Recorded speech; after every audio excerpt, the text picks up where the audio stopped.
L'ancien chef du BI révèle qu'il croyait à l'élection d'Hillary Clinton et provoque l'ire de Trump. Il prenait ses décisions en pensant qu'elle allait gagner, et il voulait un travail. Raclure. A notamment écrit le Républicain sur son réseau social de prédilection, réutilisant une injure déjà proférée cette semaine contre l'ex-directeur de la police fédérale, qu'il a brutalement limogé en mai 2017. On se souviendra de James Comey le visqueux, un homme qui finit toujours mal et un détraqué. Il n'est pas malin, comme le pire directeur du BI dans l'histoire, de loin. A-t-il encore tout été? La raison de cette fureur du président? Les commentaires de M. Comey à la chaîne de télévision ABC sur l'enquête du BI sur l'usage par Madame Clinton d'un serveur privé de mail lorsqu'elle était secrétaire d'État.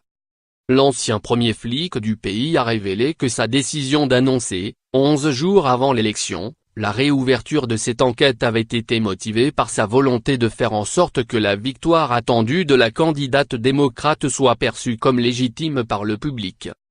Je ne me souviens pas d'avoir pensé cela consciemment, mais cela a dû être le cas, parce que je fonctionnais dans un monde où Hillary Clinton allait battre Donald Trump, et donc je suis sûr que ça a été un facteur, a-t-il déclaré selon des extraits de l'entretien rendu public à l'avance.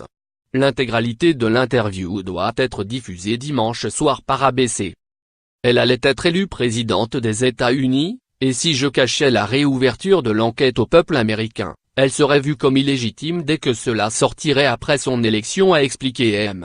Comey, décrivant son état d'esprit de l'époque. Ces déclarations rejoignent un passage de ses mémoires à paraître mardi.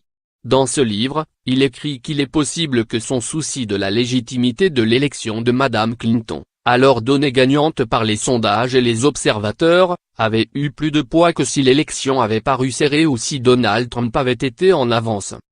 L'ouvrage de 300 pages intitulé High Loyalty, The Ruth Lee, en leadership, mensonges et vérité pour l'édition française, dresse un portrait peu flatteur du milliardaire républicain, qui a multiplié cette semaine les coups de sang contre son auteur. Lire aussi. Donald Trump, menteur au comportement mafieux selon l'ex-chef du BI. Les comptes rendus des échanges entre les deux hommes, décrits par M. Comey comme dignes d'un rendez-vous mafieux, semblent avoir particulièrement déplu au président. Je n'ai jamais demandé à Comey sa loyauté personnelle. Je le connais à peine. Encore un de ces nombreux mensonges, a-t-il ainsi été dimanche matin. Hillary Clinton n'a pas encore réagi aux dernières révélations de M. Comey, elle qui avait expliqué croire que l'annonce de la réouverture de l'enquête sur ses mailles, dans une lettre rendue publique, avait joué un rôle dans sa défaite à la présidentielle. Lire aussi. La tentative de deuil d'Hillary Clinton. Après la lettre de Comey, mon élan a été stoppé, avait-elle notamment déclaré à la radio publique NPR fin 2017. Mes chiffres dans les sondages ont chuté, et nous avons lutté pour les faire remonter, et nous étions à court de temps. À l'époque, la décision du chef de la police fédérale était apparue comme politique, d'aucuns se demandant même s'il n'était pas anti-Clinton.